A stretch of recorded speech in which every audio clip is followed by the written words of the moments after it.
नमस्कार दोस्तों, स्वागत है आपका अपने YouTube चैनल मेरा घर मेरा स्कूल में। दोस्तों, अभी हम जानते हैं कि स्कूल हमारे खुल नहीं पा रहे हैं और इस कारण हमारी पढ़ाई जो है वो उसमें बाधा पहुंच रही है, हम पढ़ नहीं पा रहे हैं। तो यहाँ इस वीडियो के माध्यम से आज हम आपको समझाने का प्रयास करेंगे। जिस प्रकार से आप स्कूल में पढ़ते हैं उसी प्रकार से यहाँ पर भी हम आपको समझाने का प्रयास करेंगे। तो दोस्तों, ये जो वीडियो है ये है क्लास 6 के लिए और कक्षा 6 और यहाँ पर साइंस विज्ञान का हम पहला चैप्टर देखेंगे जो कि है भोजन यह कहाँ से आता है, इसके विषय में। तो चलिए स्टार्ट करते हैं और समझते हैं। देखिए, यहाँ पर सबसे पहले हम बात करते हैं जैसे आज अपने घर के अंदर क्या खाया, कल क्या खाया था, परसों क्या खाया था, आपके दोस्तों ने क्या खाया। तो हम देखते हैं, यहाँ मैं इसके सारांश को आपको समझाने का प्रयास करूंगा।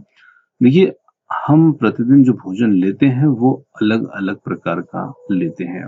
अब देखिए, अलग-अलग प्रकार का भोजन हम लेते हैं अलग-अलग समय में, तो उसका कारण क्या होता है? क्योंकि हमें सभी प्रकार के जो पोषक तत्व होते हैं वो हमें मिलते हैं और हमारा शरीर जिससे बहुत अच्छी ग्रोथ करता है, विकास करता है। तो यहाँ पर विभिन्न खाद्य पदार्थ क्रियाकलाप 1 के अंदर आप देख पा रहे हैं। जैसे आप विद्यालय में अपने दोस्तों से उन खाद्य पदार्थों की जानकारी प्राप्त कीजिए जिसे वो पूरे दिन भर में खाते हैं। और यदि वे विभिन्न राज्यों के रहने वाले हैं तो आप जानते हैं कि अलग-अलग राज्यों में अलग-अलग प्रकार का भोजन होता है। हमारे यहाँ कुछ और भोजन हो सकता है, दूसरे राज्य के अंदर किसी और प्रकार का हो सकता है, तीसरे राज्य के अंदर और अलग हो सकता है। तो यदि आपके दोस्त अलग-अलग राज्य के हैं तो आप निश्चित उनसे ये पूछताछ कर सकते हैं कि वो किस प्रकार का भोजन लेते हैं और इस प्रकार से हम सूची बना सकते हैं। ये हमारे लिए एक एक्टिविटी है और इस एक्टिविटी को कर हम समझ पाएंगे कि यहाँ पर तरह-तरह के भोजन हम प्रतिदिन लेते हैं। अब देखिए, यहाँ पर और थोड़ा-सा आगे चलते हैं तो यहाँ फिर हम इस पैराग्राफ पर आ जाते हैं। अगर हम भोजन में अनेक प्रकार की चीजों को खाते हैं और ये सभी चीजें जो होती है ये किन किससे बनी होती है। तो जैसे पके हुए चावल के बारे में बात करते हैं तो अब हम चावल कच्चा लेते हैं, उसके लिए उसे फिर पानी में उबालते हैं, इसे तैयार करते हैं और तैयार करने में हमें यहाँ पर 2 पदार्थ संघटक, आपको ये प्रश्न मिलेगा संघटक क्या होते हैं, तो आपको समझने की आवश्यकता है। संघटक का मतलब होता है कोई भी भोज्य पदार्थ जिन जिन चीजों से मिलकर के बना होता है उसे हम संघटक कहते हैं। जैसे यहाँ पर हमने चावल बनाए तो चावल के लिए हमें कच्चे चावल और पानी दोनों की आवश्यकता होती है। तो यहाँ पर चावल के लिए पानी और कच्चे चावल संघटक हुए। दूसरी ओर बात करते हैं कि भोजन तैयार करने में हमें कई संगठनों की आवश्यकता होती है। जैसे कि हम सब्जी बनाते हैं तो इसके लिए हमें अलग-अलग प्रकार की कई कच्ची सब्जी, नमक, मसाला, तेल आदि की आवश्यकता होती है और ये सब इसके लिए सब्जी के लिए क्या होते हैं? संगठक होते हैं। चलिए एक्टिविटी सेकंड की बात करते हैं। सेकंड एक्टिविटी के अंदर क्या बताया है कि इसी प्रकार से आप अपने दोस्तों को सूचीबद्ध कर सकते हैं और चर्चा करके इस जानकारी को आप पूरा कर सकते हैं, सारणी को पूरा कर सकते हैं। जैसे यहाँ पर कुछ खाद्य व्यंजन दिए हैं और उनके लिए कच्ची सामग्री दी गई है। तो रोटी और चपाती जो होती है जब हम इसे बनाते हैं तो इसके लिए हमें सामग्री चाहिए आटा, जल। दाल बनाते हैं तो इसके लिए कच्ची दाल, जल, नमक, तेल, घी, मसाले। तो यहाँ पर जो कच्ची सामग्री है उसके लिए वो इनके लिए संगठक का कार्य करती है। चलिए आगे थोड़ा सा बढ़ते हैं। जैसे संगठक को हम समझ चुके हैं कि संगठक क्या चीजें होती हैं। अब हम बात करते हैं कि जो संगठक होते हैं ये कहाँ से आते हैं। तो 1.2 को समझते हैं। इसके अंदर हम देखते हैं खाद्य सामग्री एवं उनके स्रोत। तो जो खाद्य सामग्री हम देखते हैं उनके स्रोत क्या होते हैं। तो यहाँ पर हम देख सकते हैं जैसे सूचीबद्ध हमने कुछ कच्ची सामग्री, फल, सब्जी आदि को स्रोत का अनुमान लगाना हमारे लिए बहुत आसान हो सकता है। यहाँ पर हम कुछ चित्रों को देख सकते हैं। इसमें 1.2 ए ये कहाँ से आते हैं। तो 1.2 ए जो है, जैसे कि यहाँ कुछ आप पादप स्रोत देख रहे हैं, ये पादप स्रोत। और यहाँ बी के अंदर आप देख सकते हैं यहाँ पर कुछ जंतु स्रोत हैं, ये जंतुओं से प्राप्त होने वाले पदार्थ हैं और ये पादपों से प्राप्त होने वाले हैं। और इसी प्रकार से आप अब देखेंगे अगले चित्र के अंदर 1.3 के अंदर तो अनाज को देखेंगे और अनाज जो होता है वो हमें कहाँ से प्राप्त होता है। तो देखिए, ये इसके नीचे हमारा 1.3 चित्र दे रखा है ये। और यहाँ पर हम देखते हैं कि धान का खेत है और धान के खेत के नीचे ही यहाँ पर गेहूं का परिवहन किया जा रहा है किसान के द्वारा, जो कि बैलगाड़ी से ले जा रहे हैं। अब यहाँ पर हम देखते हैं कि कुछ चीजें जो होती है वो हमें पादपों से मिलती है, जो हम यहाँ खेत के रूप में देख सकते हैं। और खेत से जब अनाज हमें प्राप्त होता है उसी से हम भोजन, रोटी, चपाती, दाल आदि बनाते हैं। और इसी के साथ कुछ फल फ्रूट्स देख सकते हैं, ये भी हमें पादपों से ही प्राप्त होते हैं। इसके बाद हम थोड़ा सा नीचे आते हैं तो यहाँ पर मुर्गी का चित्र है, मुर्गी के अंडे दिख रहे हैं। और मुर्गी को यहाँ पर दर्शाने का मतलब है कि कुछ उत्पाद जैसे अंडे, मांस आदि जो होते हैं, दूध है, ये सभी हमें जंतुओं से प्राप्त होते हैं। तो इस प्रकार से जो भी हमारे खाद्य पदार्थ होते हैं उन्हें हम दो चीजों में बांट सकते हैं, जंतु और पादप उत्पादों के रूप में। चलिए अब यहाँ पर हम देखते हैं कुछ खाद्य व्यंजन है, संगठक जिनसे कि वो बने होते हैं और उनके स्रोत के बारे में। तो यहाँ पर कुछ खाद्य पदार्थों को आप देख सकते हैं, जैसे इडली है तो इडली के लिए कच्ची सामग्री के रूप में हमें चावल चाहिए, उड़द की दाल, नमक, जल आदि।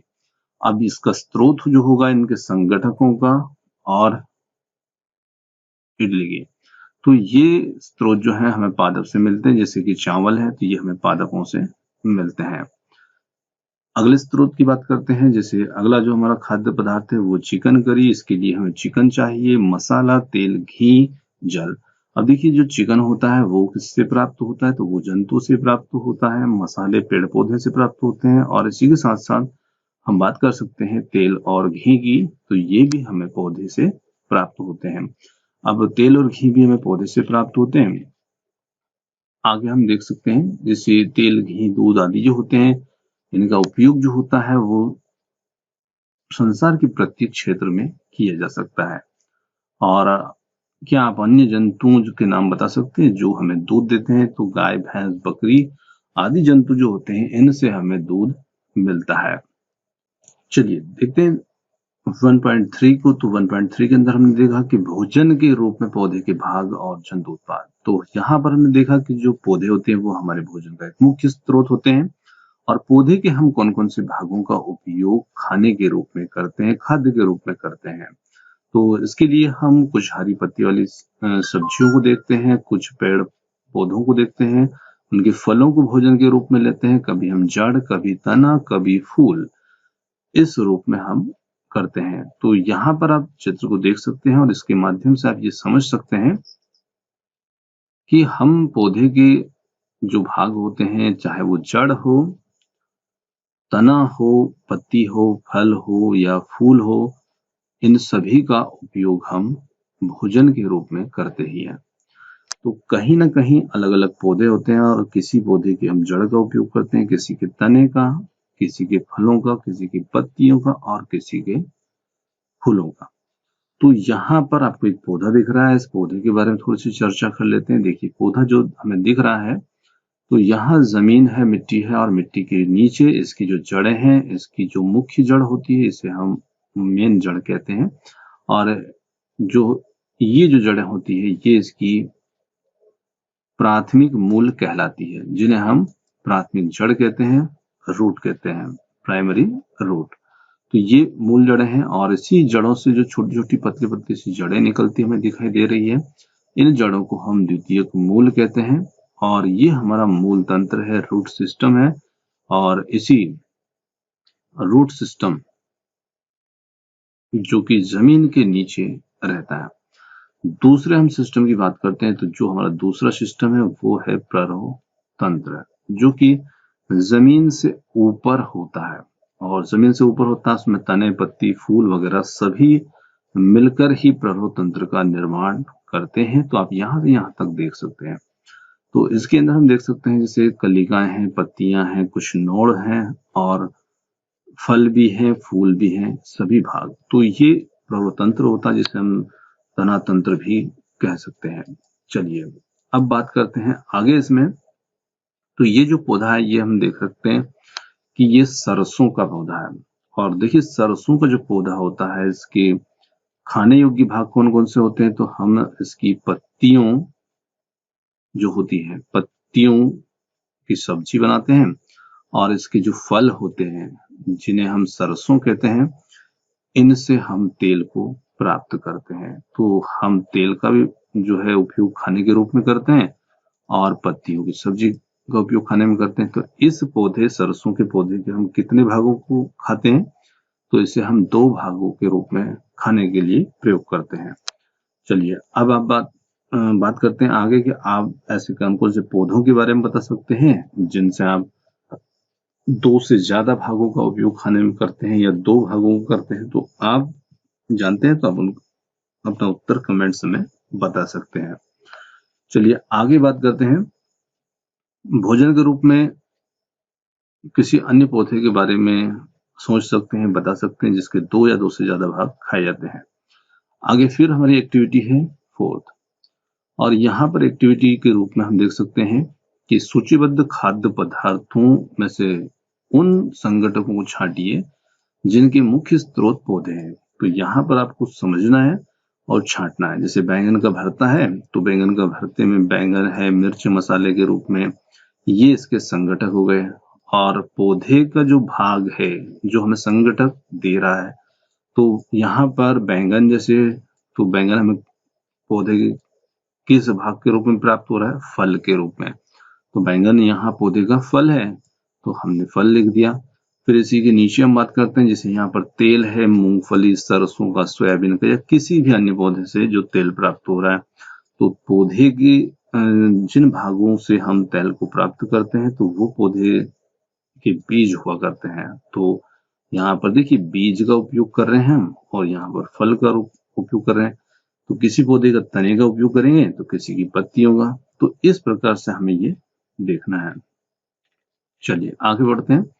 अब यहाँ पर आप देख सकते हैं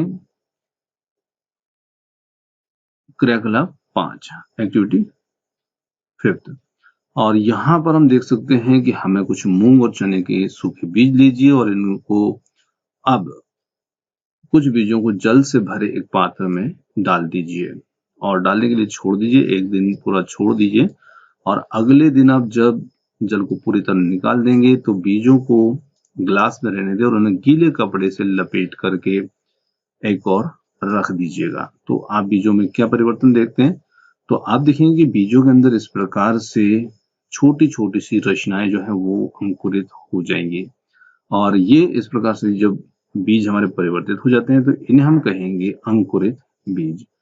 तो यहाँ पर इनका अंकुरण क्यों हुआ, क्योंकि इन्हें हमने पानी के अंदर डुबो के रखा और फिर इन्हें गीले कपड़े में हवा में हमने लपेट करके रख दिया, तो ये अंकुरित हो गए। और जब ये अंकुरित हो जाते हैं तो उस स्थिति में क्या होता है कि फिर इन बीजों का उपयोग जो है हम खाने के रूप में कर सकते हैं। इन्हें धो करके खा सकते हैं, इन्हें उबाल कर भी खा सकते हैं, और इनमें कुछ मसालों का उपयोग करते हैं। तो ये खाने के लिए बहुत अच्छा एक स्वादिष्ट अल्पाहार हमारे लिए बन जाता है, और ये काफी पौष्टिक भी होते हैं। तो इस प्रकार से अनाजों का उपयोग हम भिगो कर खाने में भी कर सकते हैं। इसी प्रकार यहाँ पर आप देख सकते हैं चने को भी हम अंकुरित करके इस प्रकार खा सकते हैं। तो ये हमारे लिए बहुत पौष्टिक भोजन या अल्पाहार तैयार हो जाता है।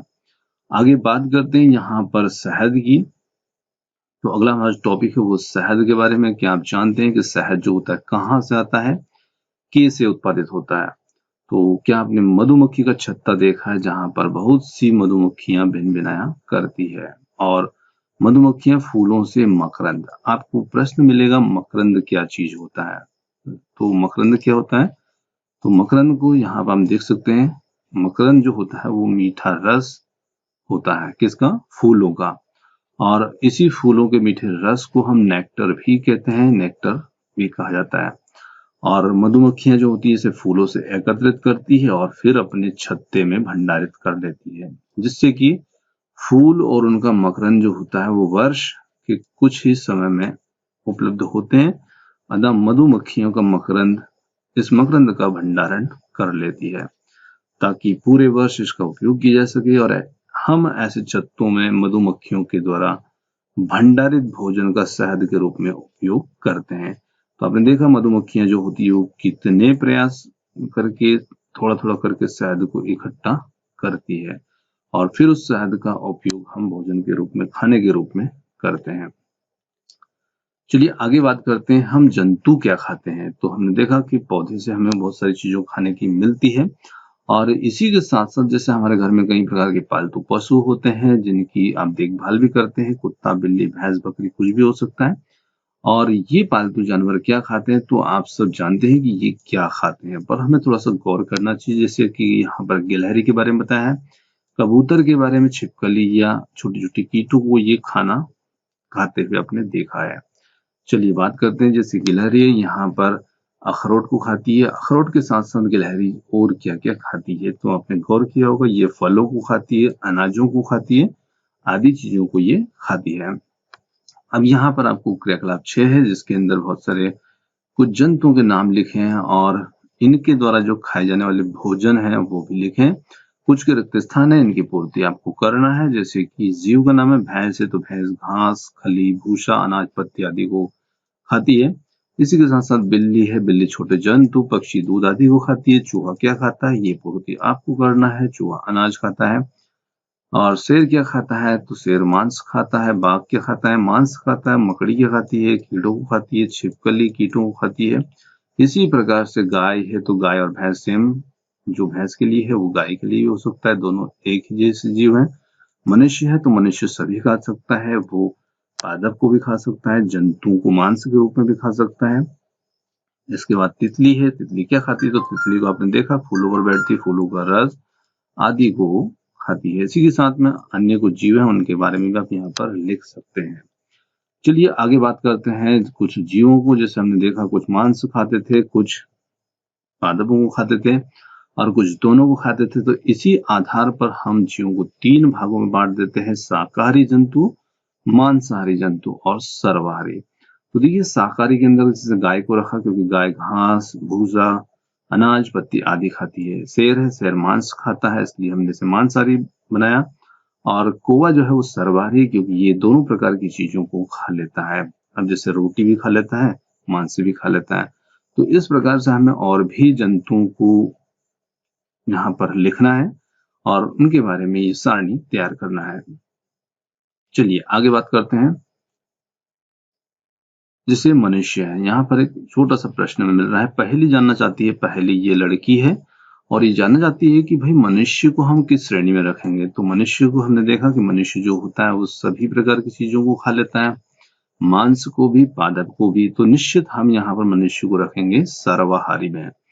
आगे बात करते हैं। हम जानते हैं कि हम में से बहुत से लोग ऐसे जिन्हें पर्याप्त भोजन नहीं मिलता। हम हमारे देश के अंदर देख सकते हैं, समाज के अंदर देख सकते हैं, हमारे क्षेत्र, गांव, शहर के अंदर देख सकते हैं। तो हमें कुछ ऐसे उपाय खोजने की आवश्यकता है जिनके द्वारा देश में अधिक से अधिक खाद्य का उत्पादन किया जा सके।